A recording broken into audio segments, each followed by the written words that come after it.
Hello friends, स्वागत है आप सभी का math and magic tips YouTube channel में। जैसा कि आप सभी को मालूम होगा कि जितने भी परीक्षार्थी मैट्रिक का इस बार एग्ज़ाम दे रहे हैं उन सभी के पास बहुत ही कम समय बच गया है। तो वैसे में स्टूडेंट सोच रहे होंगे कि कौन ऐसा क्वेश्चन की तैयारी किया जाए जो हमारे एग्ज़ाम में 100% पूछे जा सकें।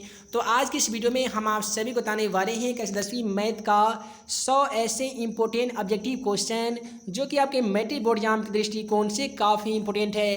तो अगर आप इस मैट्रिक का एग्ज़ाम दे रहे हैं तो वीडियो को शुरू से अंत तक देखना बिल्कुल ना भूलिएगा। तो चलिए फ्रेंड्स, बिना समय गवाए पहला क्वेश्चन का सॉल्यूशन देख लेते हैं। दोस्तों, आज का पहला क्वेश्चन में दिया गया है कि 92/115 का सरलतम रूप क्या होता है। इसके लिए आपको 4 ऑप्शन दिए जा रहे हैं। पहला ऑप्शन में दिया गया 46/23, ऑप्शन बी में दिया गया 4/5, ऑप्शन सी में दिया गया है 3/5 और ऑप्शन डी में दिया गया है 3/4। तो जैसा कि आप सभी को मालूम होगा कि हमारा वीडियो सीरीज का पहला क्वेश्चन के जवाब आप सभी को वीडियो के नीचे जाकर कमेंट बॉक्स में इसका सही जवाब लिखना होता है। तो क्वेश्चन नंबर 1 का क्या सही जवाब होगा, आप जल्दी से वीडियो के नीचे चले जाइए और कमेंट बॉक्स में इसका सही जवाब लिख सकते हैं।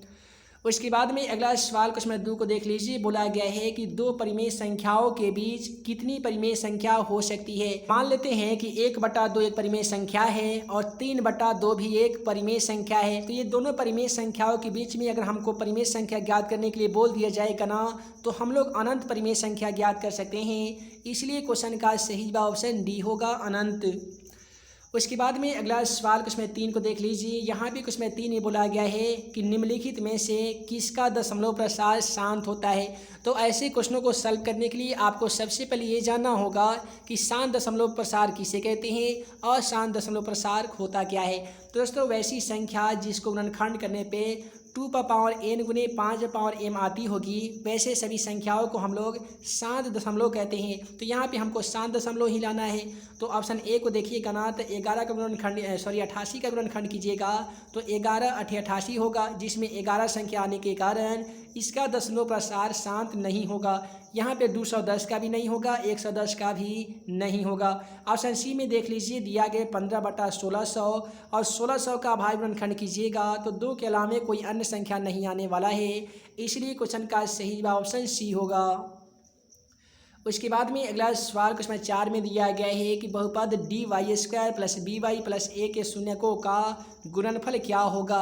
जैसा कि आप सभी को बताया जाता है कि शून्यकों का गुणनफल को हम लोग अल्फा इंटू बीटा कहते हैं, जिसका फॉर्मूला c/a होता है। तो अगर आप c की मान की बात करें तो c का मान a दिखाई दे रहा होगा और a का मान देखेंगे तो d दिया गया है। यानी क्वेश्चन का सही जवाब क्या होगा, तो a/d होगा। तो a/d ऑप्शन डी में दिया जा चुका है, अतः क्वेश्चन का सही जवाब ऑप्शन डी होगा। तो अगला क्वेश्चन देखने से पहले आप सभी को बता दें कि हमारे द्वारा बनाए गए जितने भी इंपॉर्टेंट नोट्स हैं उसे अगर आप पाना चाहते हैं तो डिस्क्रिप्शन बॉक्स में एक math and magic tips official mobile application का लिंक दे दिया गया है। उस मोबाइल ऐप को इंस्टॉल कर लीजिए और वहाँ पे आपको PDF वाले सेक्शन में जाके सभी PDF को आप फ्री में डाउनलोड करने के साथ साथ ऑनलाइन क्विज खेल सकते हैं। ऑनलाइन टेस्ट देकर आप अपनी तैयारी का लेवल स्वयं चेक कर सकते हैं। साथ ही वेबसाइट questionforexam.com का भी लिंक दे दिया गया है। उस वेबसाइट पे जाके ऑनलाइन क्विज खेलने के साथ साथ सभी सेट का स्टडी मटेरियल भी प्राप्त कर सकते हैं। तो आइए फ्रेंड्स, बिना समय गवाए अगला क्वेश्चन का सोल्यूशन देख लेते हैं। उसके बाद में अगला सवाल है कि √18 का परिमेयकरण गुणांक क्या होता है। तो मान लेते हैं √18 है, इसके नीचे एक छिपा होगा तो इसको आपको परिमेयकरण करना होगा। तो √18 से इसमें परिमेयकरण कीजिएगा, ठीक है। तो इससे क्या होगा कि √18 में √18 से परिमेयकरण कीजिएगा तो ये कितना हो जाएगा, तो 18 हो जाएगा। और √18 में 1 से गुना कर भी दीजिएगा तो ये कितना होगा, √18 होगा। आपको इससे फिर से परिमेयकरण करना होगा √18 से, यानी √18 से गुना करेंगे, √18 से भाग करेंगे।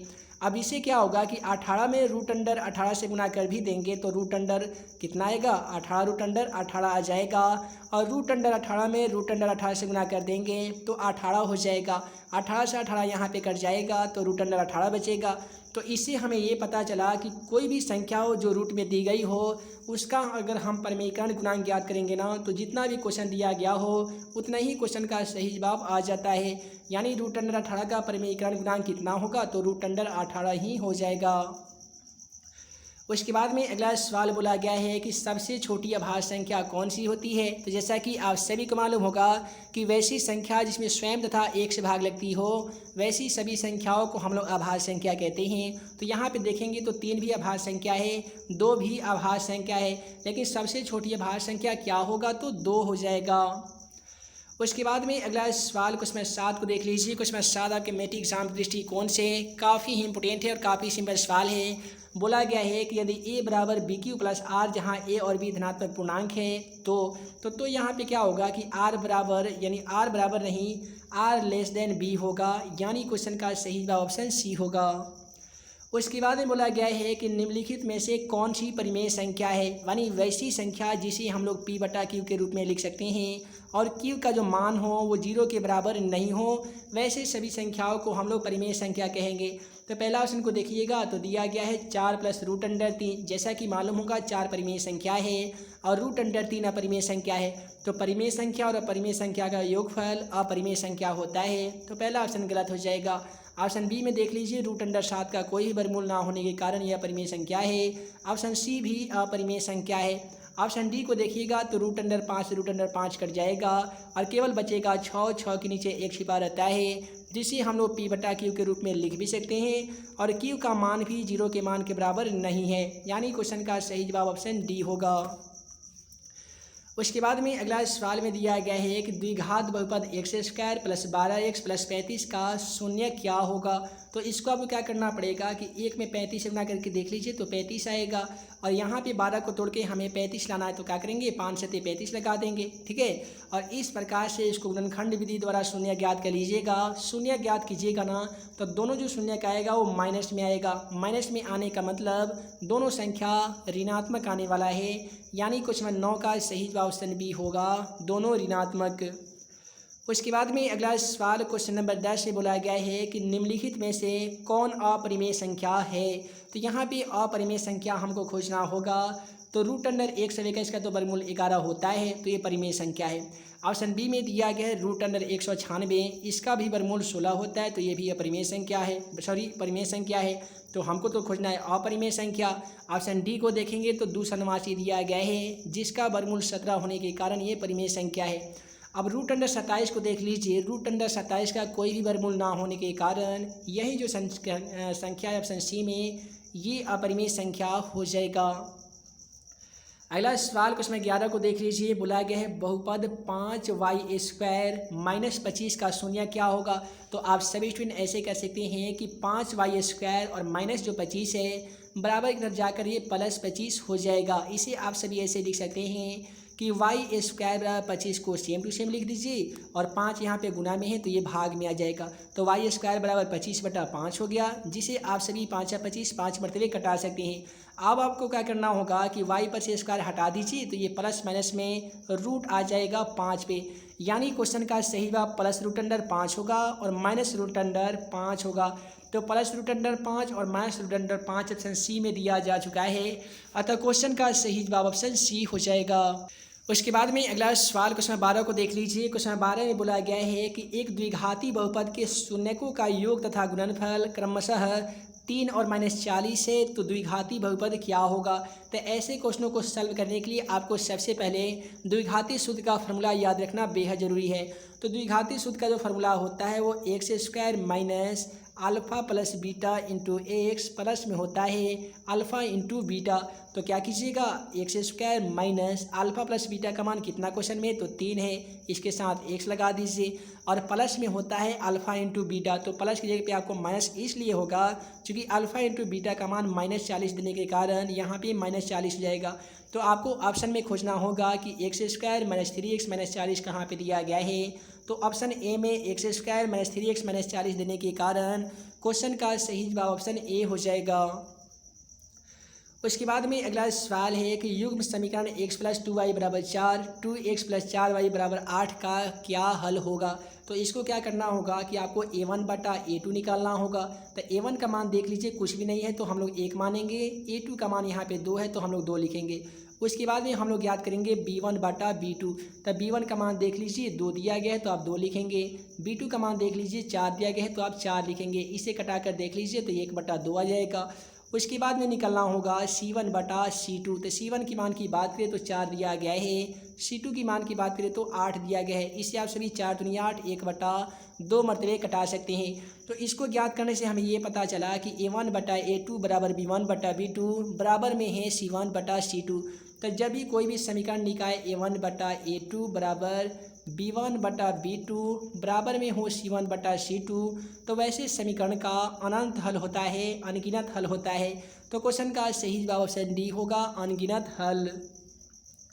उसके बाद में बोला गया है कि यदि बहुपद एक्स स्क्वायर प्लस ए एक्स माइनस बी के शून्यक एक दूसरे का व्युत्क्रम हो तो बी का मान क्या होगा। एक दूसरे का व्युत्क्रम है, मान लेते हैं -1 को देख लीजिए, तो इसका व्युत्क्रम क्या होगा, -1 बटा 1 होगा, कटाने के बाद फिर से -1 आ जाएगा। इसलिए क्वेश्चन का सही जवाब ऑप्शन बी होगा, -1। उसके बाद में अगला सवाल में बोला गया है अर्धवृत्त का कोण क्या होता है। जैसा कि आप सभी को बताया जाता है कि अर्धवृत्त का जो कोण होता है वो समकोण होता है। तो अगर आपको ऑप्शन में दिखाई दे रहा होगा समकोण, तो क्वेश्चन का सही जवाब समकोण रख दीजिएगा। लेकिन समकोण नहीं दिखाई देने के कारण समकोण कितना डिग्री का होता है, तो 90 डिग्री का होता है। तो इसलिए क्वेश्चन का सही जवाब ऑप्शन सी हो जाएगा, 90 डिग्री। उसके बाद में अगला सवाल क्वेश्चन 16 को देख लीजिए। यहाँ पे क्वेश्चन 16 में बोला जा रहा है कि द्विघात समीकरण a x square plus b x plus c बराबर 0, जहाँ a does not equal to 0 यानी ए का जो मान है वो 0 के बराबर नहीं है, तो मूल वास्तविक नहीं होगा यदि। तो दोस्तों बताया जाता है मूल वास्तविक नहीं होने के लिए डी का जो मान है वो 0 के मान से छोटा होना चाहिए। तो डी को हम लोग कैसे लिखते हैं, तो बी स्क्वायर माइनस 4ac और यहाँ पे लेस देन 0 लिख देंगे। तो इस प्रकार का ऑप्शन डी में दिखाई दे रहा है, अतः क्वेश्चन का सही जवाब ऑप्शन डी होगा। उसके बाद में अगला सवाल क्वेश्चन 17 को देख लीजिए। क्वेश्चन 17 में बोला जा रहा है यदि अल्फा तथा बीटा समीकरण 2x square minus x minus 6 बराबर 0 के मूल हो तो 1 बटा अल्फ़ा यहाँ पे दिया गया 1 बटा अल्फ़ा और 1 बटा बीटा का मान क्या होगा। तो वैसी स्थिति में आपको क्या करना होगा, अल्फ़ा बीटा का एलसीएम ले लीजिए, तो अल्फ़ा इंटू बीटा हो जाएगा। उसके बाद में बटा का जोड़ बना दीजिए, तो ऊपर हो जाएगा अल्फ़ा प्लस बीटा। जैसा कि मालूम होगा कि अल्फ़ा प्लस बीटा का फॉर्मूला क्या होता है, तो ये माइनस बी बटा ए होता है। उसके बाद में अल्फ़ा इंटू बीटा का फॉर्मूला क्या होता है, तो सी बटा ए होता है। ए से ए को कटा दीजिएगा ना, तो माइनस बी बटा सी बचेगा। और माइनस बी का जो मान है ऑलरेडी माइनस में है 1, तो आप लिखेंगे 1 माइनस माइनस में लगे +1 लिख सकते हैं। और सी की मान की बात करें तो -6 दिया गया है, यानी क्वेश्चन का सही जवाब -1 बटा 6 आने वाला है। तो ऑप्शन के माध्यम से देखेंगे तो 1 बटा 6 माइनस में ऑप्शन डी में दिखाई दे रहा है, अतः क्वेश्चन का सही जवाब ऑप्शन डी हो जाएगा। उसके बाद में अगला सवाल क्वेश्चन 18 को देख लीजिए। क्वेश्चन 18 में बोला जा रहा है समांतर श्रेणी -3, 4, 11, 18 डॉट डॉट का 21वां पद क्या होगा। तो 21वां पद ज्ञात करने के लिए आसान सा फार्मूला का हम लोग यूज करते हैं ए प्लस, यहाँ पे लिखते हैं ए प्लस, ठीक है। उसके कोई भी पद ज्ञात करना हो उसमें से आपको एक माइनस करना होगा, उसके साथ डी लगा दीजिए। हमको ज्ञात करना है 21वां पद, तो 21 में से एक कम करेंगे तो यहाँ पे 20 हो जाएगा, इसके साथ हम लोग डी लगा देंगे। तो इसके लिए आपको क्या करना होगा कि आपको ए का मान चाहिए और डी का मान चाहिए। तो ए का मतलब प्रथम पद का मान -3 दिया गया है। उसके बाद में आप ज्ञात करेंगे डी का मान। डी ज्ञात करने के लिए a2 - a1 एक फार्मूला आता है, तो आप क्या करेंगे कि a2 का मान लिखेंगे। a2 की मान की बात करेंगे तो यहाँ पे 4 मिलेगा, a1 की मान की बात करेंगे तो -3 मिलेगा, तो माइनस और माइनस यहाँ पे +3 लिख सकते हैं। तो 4 और 3 कितना हो जाएगा, तो 7 हो जाएगा। तो उसके बाद में आपको क्या करना होगा कि यहाँ पे आपको मान चाहिए ए का, तो ए का मान देख लीजिए -3 दिया गया है, तो आप -3 लिख सकते हैं। प्लस में 20 गुने डी का मान, डी की मान की बात करें तो हम लोग 7 ज्ञात किए हैं, तो 7 लिख लेंगे। उसके बाद में -3 को सेम टू सेम लिख दीजिए, प्लस को भी सेम टू सेम लिख दीजिए। 20 का पारा 7 में पढ़ते हैं तो कितना होता है, तो 7 दूनी 14, 140 होता है दोस्तों। 140 में से -3 को घटा लीजिए तो 137 क्वेश्चन का बिल्कुल सही जवाब आ जाएगा। आइए ऑप्शन के माध्यम से देख लेते हैं। तो ऑप्शन डी में 137 दिया जा चुका है, अतः क्वेश्चन का सही जवाब ऑप्शन डी होगा। उसके बाद में अगला सवाल क्वेश्चन 19 को देख लीजिए। क्वेश्चन 19 या कि मैट्रिक एग्जाम के दृष्टिकोण से काफ़ी ही इंपोर्टेंट है। सवाल में बोला गया है कि निम्नलिखित में से कौन सा समीकरण द्विघात समीकरण है। तो कोई भी समीकरण को द्विघात समीकरण होने के लिए क्या शर्त है, तो वो है a x square plus b x plus c बराबर 0, इस प्रकार से समीकरण का टर्म कंडीशन है। इस प्रकार से कोई भी समीकरण आपको दिखे तो समझ लीजिए कि दी गई समीकरण द्विघात समीकरण है, अन्यथा नहीं है। तो ऑप्शन बी सी के साथ डी द्विघात समीकरण नहीं है। ऑप्शन ए को आपको हल करना होगा, इसे हल कर लीजिएगा तो आप पाइएगा कि ये द्विघात समीकरण है। उसके बाद में बोला गया है कि समांतर श्रेणी 80, 76, 72 डॉट डॉट का कौन सा पद शून्य होगा। यहाँ पे आप सभी को बताना होगा कि कौन ऐसा पद है जो शून्य होगा। तो वैसे स्थिति में आपको क्या करना पड़ेगा, ए एन का फॉर्मूला लगा दीजिए। ए एन का फॉर्मूला जो होता है वो ए प्लस एन माइनस 1 गुने डी होता है। ए एन यहाँ पे 0 दे रखा है तो आप यहाँ पे 0 लिख सकते हैं। उसके बाद में आपको चाहिए ए का मान, तो ए का मान देख लीजिए 80 है ना, तो आप 80 लिखेंगे। एन का तो मान मालूम नहीं है चूँकि एन हमें ज्ञात करना है। उसके बाद में हम लिखेंगे डी का मान। डी कैसे ज्ञात करेंगे, तो 76 में से 80 को हटाएंगे तो -4 यहाँ पे डी का मान मिल जाएगा। उसके बाद में आप क्या करेंगे कि 0 और प्लस 80 है तो बराबर गिराकर -80 हो जाएगा और इधर बचेगा n-1 और गुना में -4 दे रखा है। उसके बाद में क्या होगा कि 0 में से 80 माइनस कीजिएगा तो ये -80 हो जाएगा। -4 यहाँ पे दिया गया है गुना में, बराबर किधर आने पे ये क्या हो जाएगा, भागा 4 हो जाएगा। तो इस प्रकार से कटेगा 20 चौका 80, यानी ये 20 मरतबे कट जाएगा। इधर n-1 दिया गया है, ठीक है। इसे आप सभी ऐसे भी लिख सकते हैं कि यदि n बराबर 20 लिखते हैं ना तो -1 है, बराबर गिराने पे +1 हो जाएगा। और जैसा कि मालूम होगा कि 20 और 1 कितना होता है, तो 21 होता है, यानी n का जो मान हो जाएगा वो 21 हो जाएगा। यही कारण है कि क्वेश्चन का सही जवाब ऑप्शन बी होगा, 21वां पद।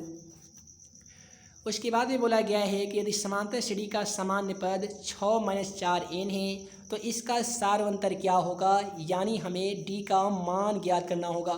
d का मान ज्ञात करने के लिए हम लोग क्या करेंगे कि 6 - 4n दिया गया है तो 4 गुने n का मान हम लोग 1 बैठाएंगे तो क्या होगा, 6 - 4 एकम 4 हो जाएगा। 6 में से 4 घटा के देख लीजिए तो 2 आएगा। उसके बाद में दूसरे बार में क्या करना होगा आपको कि 6 - 4 गुने n की जगह पे आप 1 रखे थे, वहाँ पे हम लोग 2 रखेंगे तो क्या होगा, 6 - 4 दूनी 8 हो जाएगा। अब 6 में से 8 घटाइएगा तो जाहिर सी बात है -2 आएगा। उसके बाद में आपको ज्ञात करना है सारवंतर। सारवंतर को हम लोग d कहते हैं और d ज्ञात करने का फॉर्मूला a2 - a1 होता है। a2 की मान की बात करें तो a2 का मान यहाँ पे -2 है तो आप -2 लिख सकते हैं। माइनस a1 की मान की बात करें तो 2 दिया गया है तो आप 2 लिख सकते हैं। अब आपको मालूम होगा कि किसी भी संख्या के पहले माइनस हो और बाद में माइनस हो तो वैसी स्थिति में दोनों संख्याओं को जोड़ लेते हैं लेकिन लिखते हैं माइनस में, यानी 2 और 2 4 ही होगा लेकिन लिखेंगे -4। तो यहाँ पे क्वेश्चन का सही जवाब ऑप्शन सी हो जाएगा, -4। उसके बाद में अगला सवाल क्वेश्चन 22 को देख लीजिए। क्वेश्चन 22 में बोला जा रहा है कि निम्नलिखित में से कौन सा समांतर श्रेणी में है। तो सबसे पहले आपको ये जानना होगा कि समांतर श्रेणी में होने के लिए क्या टर्म कंडीशन है, कौन सा शर्त होता है। तो समांतर श्रेणी में किसी भी सूची को होने के लिए d का जो मान है a2 - a1 और d2 का जो मान होता है वो a3 - a2 होता है। यदि किसी भी सूची का आप d1 निकालते हैं और d2 निकालते हैं a2 - a1 पे और a3 - a2 पे, दोनों का मान इक्वल आ गया तो समझ लीजिए कि दी गई सूची AP में है, अन्यथा नहीं है। तो चलिए ऑप्शन ए से निकालते हैं। दूसरे पद में से पहला पद को घटाएंगे यानी 4 और फिर माइनस इंटू माइनस प्लस हो जाएगा 2 तो 4 2 6 हो जाएगा। अब -6 में से 4 घटाइएगा तो निश्चित है कि ये कितना हो जाएगा, 6 और 4 10 हो जाएगा। d1 d2 का मान बराबर नहीं होने के कारण ये गलती हो जाएगा, ये भी नहीं होगा, ये भी नहीं होगा। ऑप्शन सी को हल कर लीजिएगा तो कैसे होगा, 1/2 - 3/2 को माइनस कीजिए तो ये हो जाएगा 1 - 3/2 होगा, जो कि -2/2 ये कट के 1 आएगा। उसी प्रकार से प्लस माइनस को घटाइएगा तो भी 1 आएगा। तो इस प्रकार से d1 और d2 का मान समान ऑप्शन सी में आ रहा है, अतः क्वेश्चन का सही जवाब ऑप्शन सी होगा। उसके बाद में बोला गया है कि मूल बिंदु का नियामक क्या होता है। दोस्तों याद रखिएगा कि कार्तीय तल में जो 0 होता है ना वो x के लिए भी होता है और y के लिए भी होता है। जो मूल बिंदु मिडिल पॉइंट होता है तो मूल बिंदु का जो निर्देशांक होता है ना वो 0,0 होता है और इस सवाल को 2016 के एग्जाम में भी पूछा गया था। तो इसको याद कर लेना बेहद ज़रूरी है। और याद रखिएगा मूल बिंदु से दूरी ज्ञात करने के लिए जो फार्मूला का हम लोग यूज करते हैं वो √x² + y² होता है। उसके बाद में क्वेश्चन 24 को देख लीजिए। क्वेश्चन 24 काफ़ी सिंपल तथा काफ़ी इंपॉर्टेंट है। बोला गया है त्रिभुज ABC समरूप त्रिभुज PQR तथा QR/BC = 2/3 दिया गया है। तो एरिया ऑफ त्रिभुज पी क्यू आर बटा एरिया ऑफ त्रिभुज ए बी सी बराबर क्या होगा। तो यहाँ पे जो 2/3 दिया गया है, सिंपली आप सभी को इसका स्क्वायर करना होगा। स्क्वायर इसलिए करेंगे कि चूँकि प्रमेय तो आप सभी पढ़े होंगे कि दो समरूप त्रिभुजों के क्षेत्रफलों का अनुपात उसके संगत भुजा के वर्गों के अनुपात के बराबर होते हैं। तो संगत भुजा क्यू आर बटा बी सी दिया गया है, तो इसका हम लोग स्क्वायर करेंगे, अनुपात में चेंज करेंगे। तो 2 का स्क्वायर 2 दूनी 4 हो जाएगा, 3 का स्क्वायर 3 तिहाई 9 हो जाएगा। अगर आपको ऑप्शन में 4/9 मिल रहा है तो 4/9 का चयन कर लीजिए। अगर 4/9 नहीं मिलेगा तो 4:9 मिलेगा। तो ऑप्शन में देखेंगे तो 4/9 ऑप्शन ए में दिया जा चुका है, अतः क्वेश्चन का सही जवाब ऑप्शन ए होगा। उसके बाद में क्वेश्चन 25 पे दिया गया है कि दी गई आकृति में x का मान क्या होगा। तो यहाँ पे क्या करेंगे हम लोग, एक चीज़ तो हमें मालूम है कि त्रिभुज के तीनों कोणों का योग 180 डिग्री होता है। तो ये कोण हमें नहीं मालूम है, सबसे पहले हम लोग ए कोण ज्ञात करेंगे और ये तो कोण एकांतर कोण है। जब हमें r का मान ज्ञात हो जाएगा ना, तो ऑलरेडी x का मान भी हम लोग ज्ञात कर सकते हैं। तो यहाँ पे देख लीजिए 60 डिग्री दिया गया और 50 डिग्री दिया गया है। तो जब 60 और 50 को हम लोग जोड़ लेंगे, 180 में से माइनस कर लेंगे, तो 60 और 50 होता है 110 डिग्री। 180 में से 110 डिग्री माइनस करते हैं तो 70 डिग्री आता है।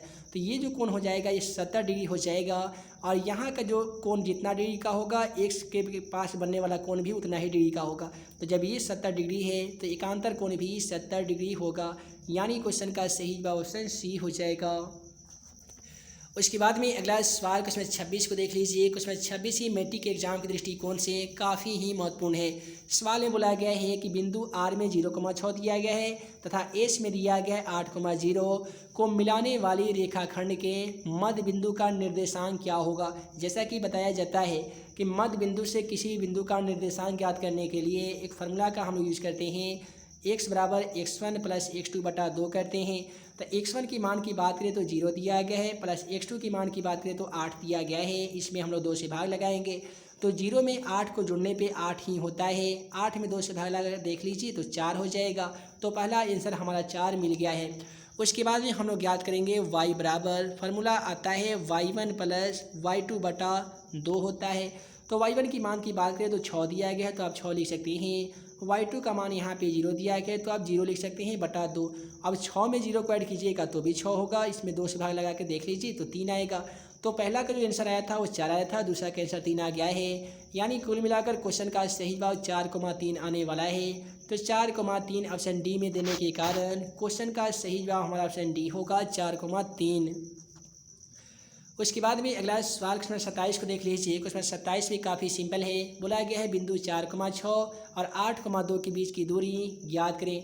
जैसा कि मालूम होगा, दूरी ज्ञात करने के लिए एक फार्मूला का हम लोग यूज करते हैं, वह फार्मूला होता है √x2 माइनस x1 का होल स्क्वायर होता है। उसके बाद में √y2 माइनस y1 का होल स्क्वायर होता है। इस प्रकार से स्क्वायर आप कर सकते हैं। उसके बाद में हमें चाहिए x2 का मान। x2 का मान देख लीजिए 8 दिया गया है, तो आप 8 माइनस यहाँ पे लिख सकते हैं 8 माइनस x1 का मान कितना है तो 4 है, आप 4 लिख सकते हैं। इसका कर सकते हैं स्क्वायर। प्लस में है y2 का मान। y2 का मान देख लीजिए 2 दिया गया है, माइनस y1 का मान कितना दिया गया तो 6 दिया गया। आप 6 का स्क्वायर इस प्रकार से कर सकते हैं। 8 में से 4 को घटा लीजिएगा तो जाहिर सी बात है 4 बचेगा, और 4 का स्क्वायर 4 जगह 16 हो जाएगा। उसी प्रकार से 2 में से 6 को घटाइएगा तो कितना होता है, 2 में से 6 घटाने पे -4 होता है, और 4 के स्क्वायर भी 16 होता है। 16 में 16 को ऐड कर लीजिए तो ये 32 हो जाएगा। 32 का गुणनखंड हम लोग इस प्रकार से करते हैं, 4 का 16 और 16 दूनी 32 करते हैं, तो डबल 4 का 1 4 रूट से बाहर निकल जाता है और केवल रूट में 2 बच जाता है। तो इस प्रकार से क्वेश्चन का सही जवाब 4√2 आ जाएगा। चलिए ऑप्शन के माध्यम से देख लेते हैं। तो 4√2 ऑप्शन ए में दिया जा चुका है, अतः क्वेश्चन का सही जवाब ऑप्शन 1 होगा। अगला सवाल है कि sine square 60 degree plus cos square 60 degree का मान क्या होता है। जैसा कि आप सभी को मालूम होगा कि sine square theta plus cos square theta का मान 1 होता है, तो इसलिए क्वेश्चन का सही जवाब ऑप्शन सी होगा 1।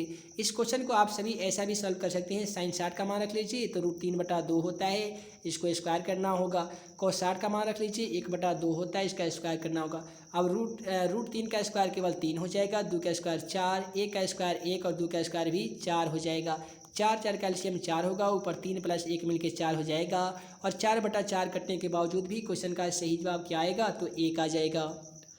अगला सवाल क्वेश्चन 29 को देख लीजिए। क्वेश्चन 29 से बोला जा रहा है कि यदि रैखिक समीकरण का युग्म संगत हो तो रेखाएं कैसी होगी। तो याद रखिएगा, किसी भी रैखिक समीकरण का युग्म संगत होने के लिए रेखाएं जो होती है वो प्रतिच्छेदी रेखा होती है या संपाती होती है। तो क्वेश्चन का सही जवाब ऑप्शन डी होगा। अगला सवाल ये बोला गया है कि बिंदु -6, -5/2 किस पाद में स्थित है। तो एक चीज़ याद रखिएगा कि कोई भी बिंदु अगर प्लस प्लस में हो, कोई भी बिंदु का जो पहला जो पद हो और दूसरा पद हो दोनों प्लस में दिया गया हो तो समझ लीजिए कि ये प्रथम पाद में है। पहला माइनस हो दूसरा भी माइनस हो तो तृतीय पाद में है। पहले प्लस हो बाद में माइनस तो चतुर्थ पाद में स्थित है। पहले माइनस हो बाद में प्लस तो द्वितीय पाद में स्थित होता है। तो अगर आप क्वेश्चन 30 को देखेंगे तो -6 और -5/2 दोनों में माइनस लगने के कारण ये तृतीय पाद में स्थित होगा। यानी क्वेश्चन का सही जवाब ऑप्शन सी होगा, तृतीय पाद या तृतीय चतुर्थांश। अगला सवाल यहाँ पे क्वेश्चन 31 को देख लीजिए। क्वेश्चन 31 में बोला जा रहा है कि त्रिभुज PQR में भुजा QR को S बिंदु तक बढ़ाया गया। इस प्रकार बढ़ाया गया कि कोण PRS बराबर 120 डिग्री हो गया है, कोण QPR बराबर 63 डिग्री है। तो कोण PQR का मान क्या होगा। देखिए एक त्रिभुज था जिसका नाम है PQR, यहाँ पे PQR। अब जो QR जो भुजा है इसको S बिंदु तक बढ़ा दिया गया है। अब PRS ये जो कोण बन रहा है ये 120 डिग्री का बन रहा है। उसके बाद में बोला गया है कोण QPR, देखिए QPR ये जो कोण है ये 63 डिग्री का है।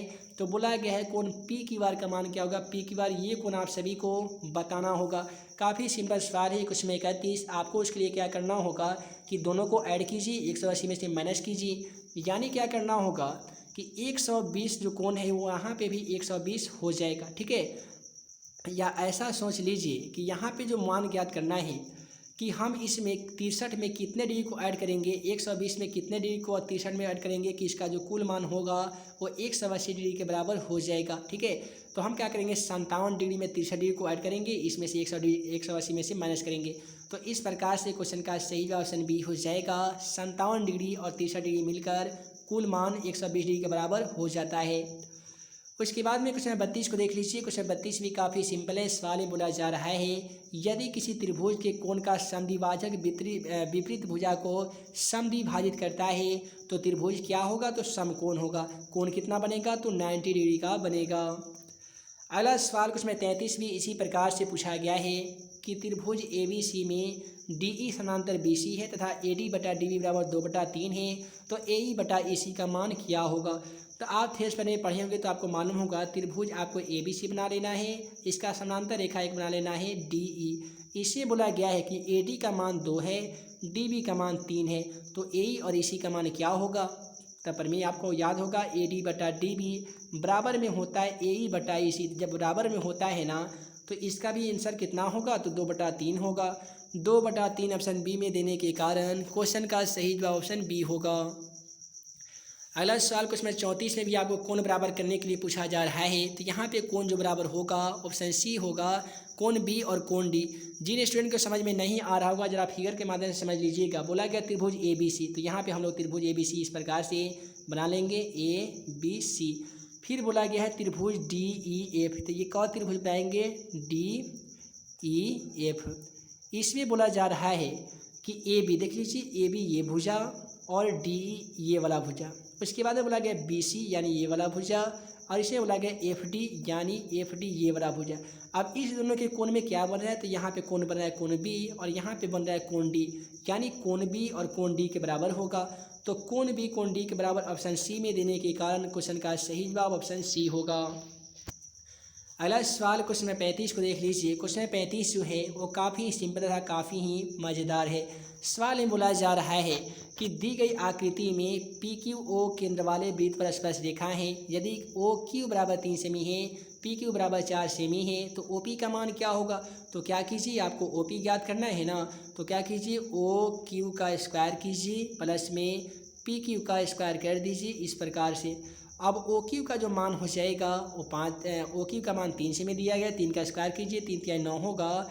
उसके बाद में PQ का मान 4 दिया गया, 4 का स्क्वायर कीजिए, 4 का 16 हो जाएगा। 16 में 9 को ऐड करने पे 25 हो जाता है और 25 का वर्गमूल 5 होता है। यानी क्वेश्चन का सही जवाब क्या होगा, तो ऑप्शन सी होगा 5 सेमी। अगला सवाल क्वेश्चन 36 को देख लीजिए। बोला जा रहा है कि एक अक्ष से बिंदु P में दिया गया 8,12 की दूरी क्या होगी। यहाँ पे एक अक्ष से दूरी पूछा गया है, तो बहुत सारे स्टूडेंट ऐसा सोच रहे होंगे कि √x² + y² पे हल कर देंगे तो ये आ जाएगा 8 के स्क्वायर 28 64 और 12 के स्क्वायर 144। दोनों को ऐड करेंगे तो √208 आ जाएगा। जो जितने भी स्टूडेंट इस प्रकार से सोच रहे होंगे तो आपका आंसर बिल्कुल ही गलत होने वाला है। यहाँ पे एक अक्ष से पूछा गया था ना, तो आपको क्या करना होगा, कार्तीय तल बनाना होगा। तो एक अक्ष में आपको 8 यहाँ पे मिलेगा, ये y में 8 मिलेगा और x में 12 इस प्रकार से मिलेगा। तो इस प्रकार से एक अक्ष में जाइएगा 12 में, तो क्वेश्चन का सही जवाब भी 12 इकाई होगा। उसके बाद में बोला गया है कि वृत्त के किसी बाह्य बिंदु पर वृत्त पर खींची गई स्पर्शरेखा उस बिंदु से जाने वाली त्रिज्या पे के बीच में कोण जो बनाती है वो कितना डिग्री की बनाती है। तो पहला से मिला है 45 डिग्री, 60 डिग्री, 120 डिग्री और सी में दिया गया है 90 डिग्री। तो क्वेश्चन का सही जवाब 90 डिग्री होगा, चूँकि समकोण बनाती है तो समकोण 90 डिग्री का होता है।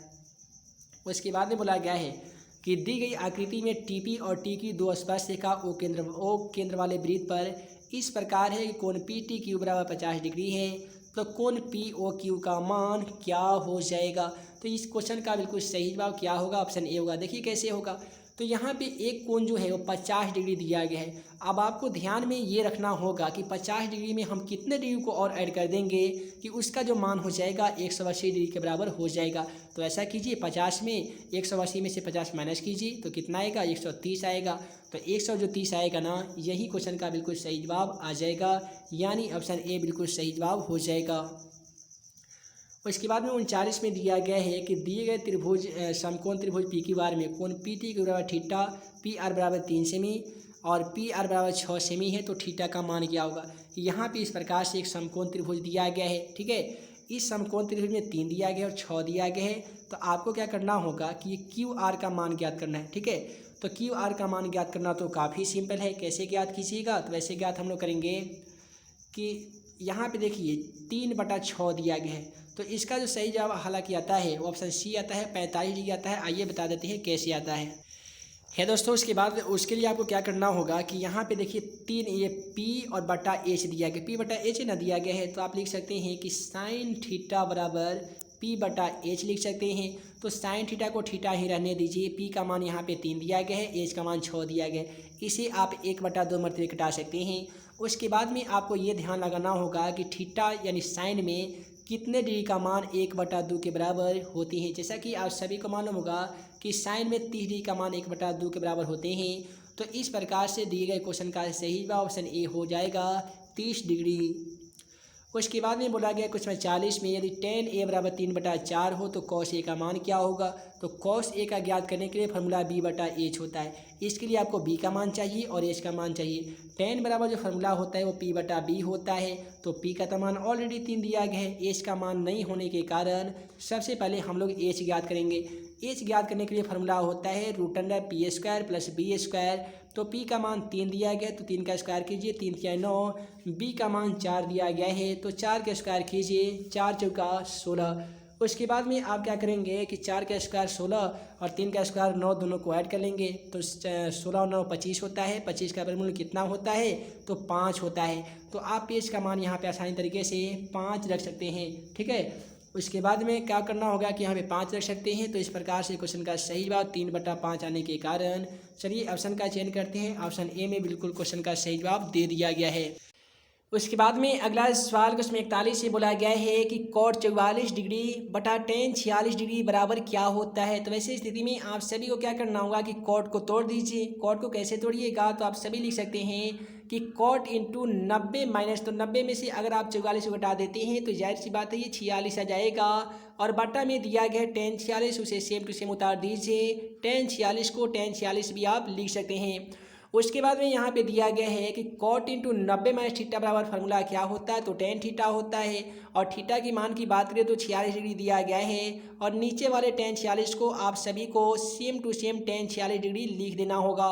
अब यहाँ पे आप देखेंगे तो tan 46 से tan 46 एक मरतबे कट जाएगा। तो क्वेश्चन का जो सही जवाब आने वाला है वो 1 होगा, यानी ऑप्शन डी होगा।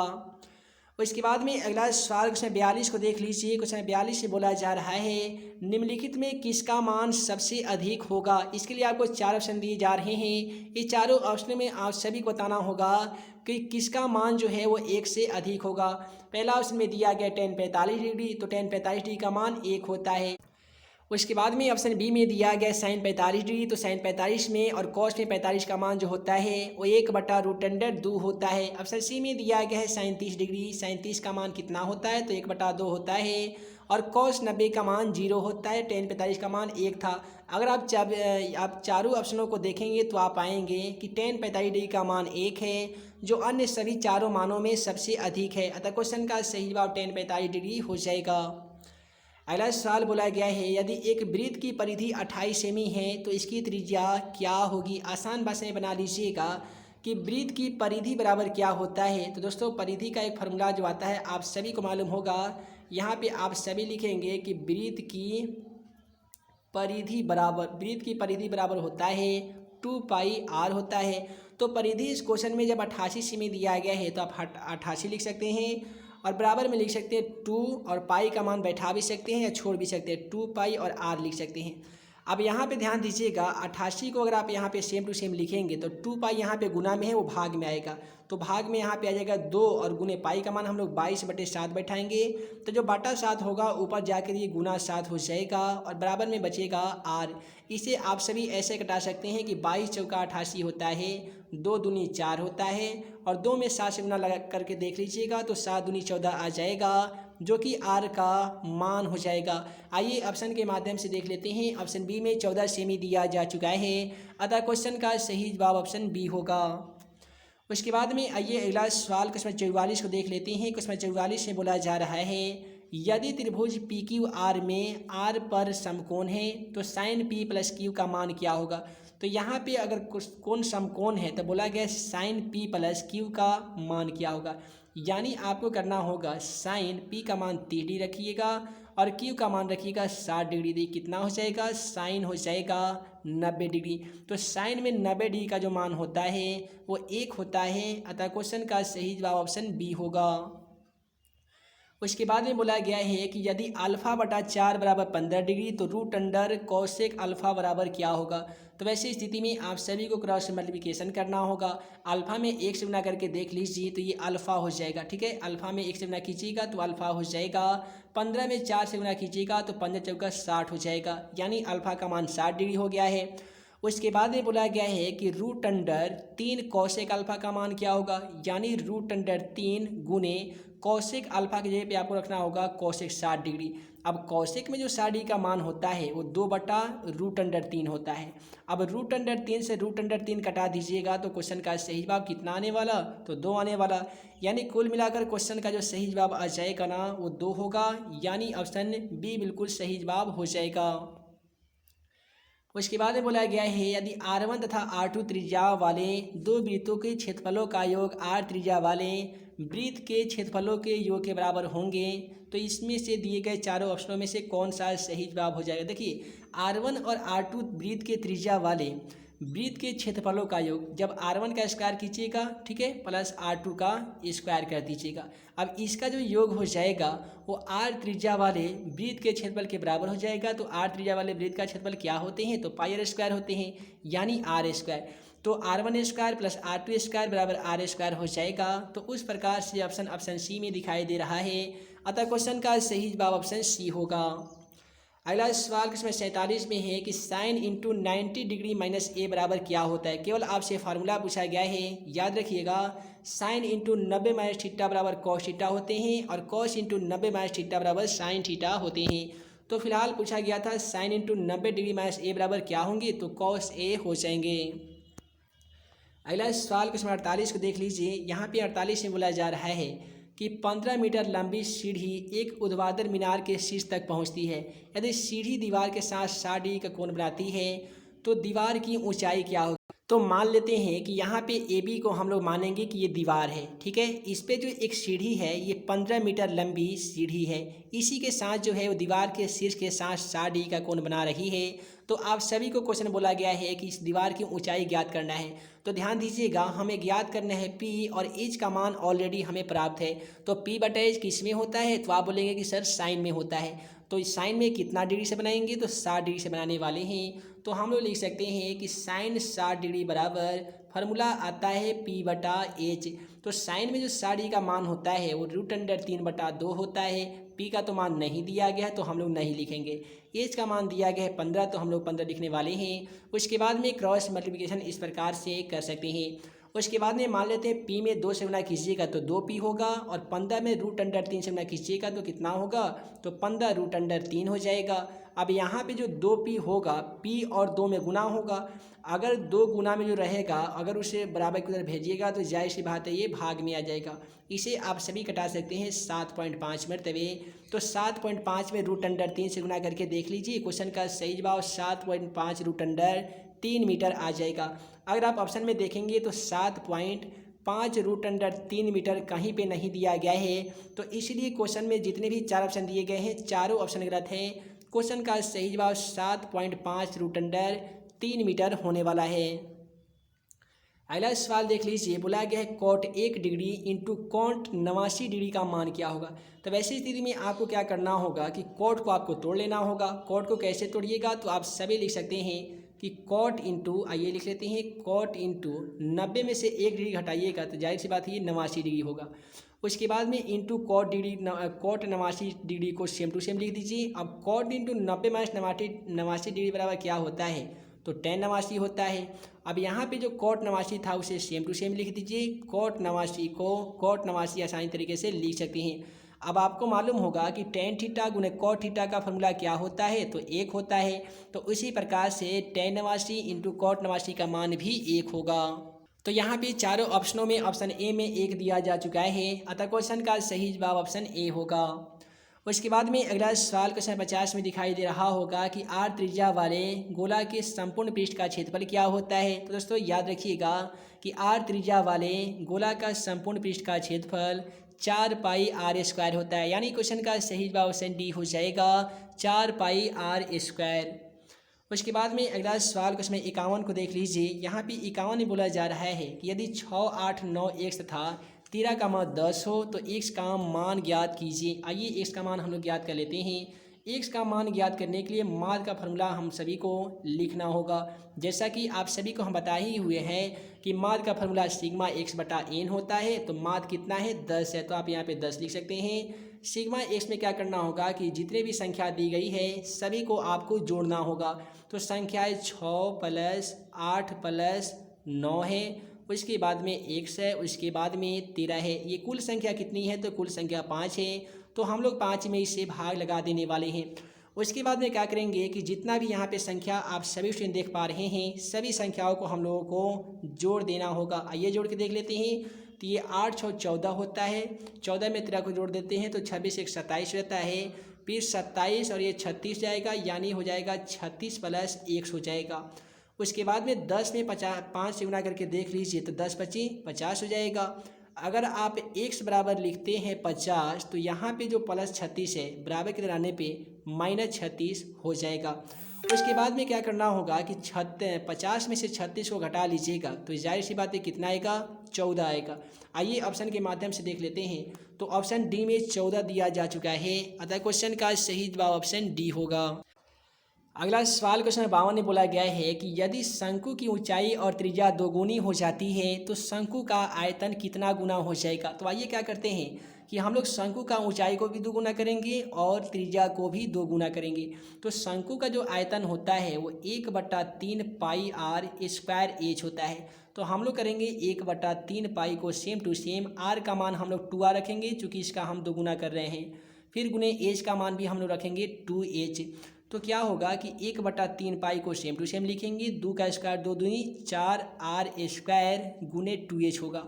इसे हम सभी ऐसे लिख सकते हैं कि 1/3 पाई और 4 में 2 से गुना करके देख लीजिए तो 8 गुना हो जाएगा। तो इसका जो आयतन हो जाएगा ना वो 8 गुना हो जाएगा, यानी क्वेश्चन का सही जवाब ऑप्शन डी होगा 8 गुना। अगला सवाल में बोला गया है कि निम्नलिखित वितरण के लिए बहुलक वर्ग की सीमा कितनी है। यहाँ पे आप सभी को बहुलक वर्ग की सीमा बताना होगा।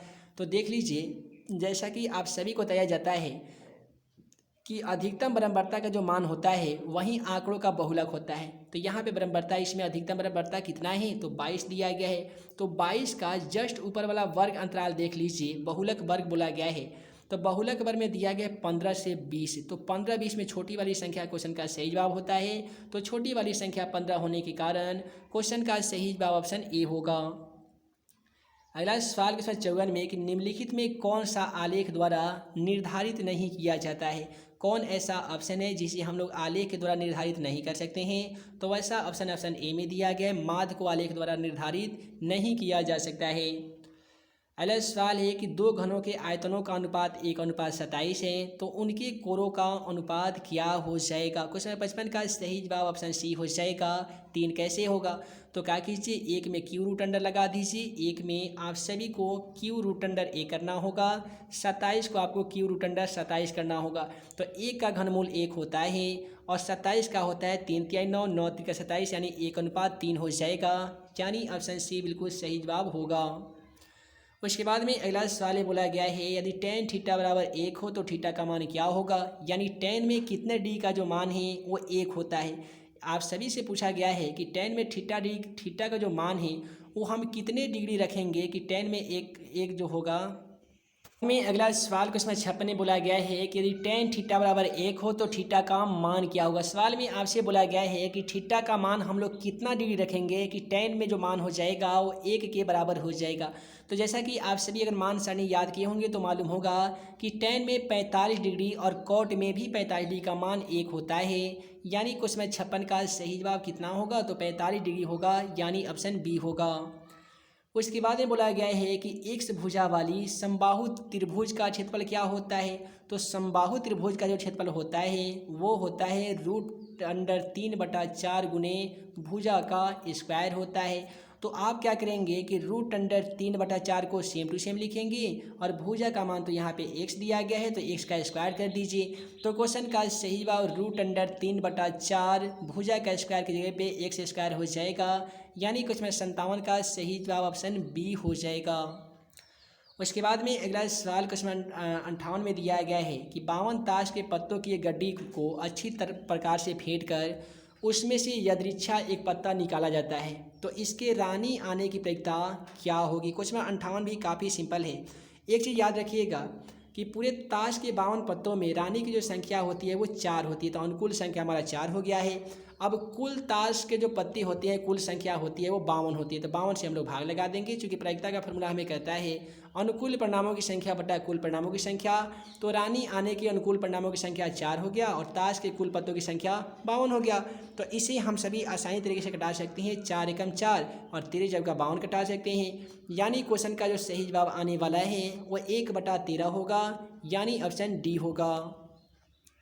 अगला सवाल बोला गया है यदि P × E बराबर 0.08 हो तो P × E इक्वल टू क्या होगा। तो यहाँ पे आप सभी को एक घटना की प्रायिकता दिया गया है, दूसरा घटना की प्रायिकता बताना होगा। तो जब भी याद रखिएगा कि जब भी मैट्रिक एग्जाम में एक प्रायिकता का मान दे दिया जाता है और दूसरा प्रायिकता का मान पूछा जाता है ना, तो वैसे स्थिति में हम लोग फार्मूला का यूज करते हैं 1 - P × E। तो यहाँ पे क्या कीजिएगा 1 - P × E के बदले में 0.08 भी आप लिख सकते हैं। उसके बाद में आप सभी को एक में से 0.08 को माइनस करना होगा। तो जैसे माइनस कीजिएगा ना तो 0.92 आ जाएगा, यानी क्वेश्चन का सही जवाब ऑप्शन ए हो जाएगा। उसके बाद में अगला सवाल इसमें 60 जो है वो त्रिकोणमिति से लिया गया है और सवाल में बोला गया है कि 1 + tan स्क्वायर थीटा बटा 1 + cot स्क्वायर थीटा का मान क्या होगा।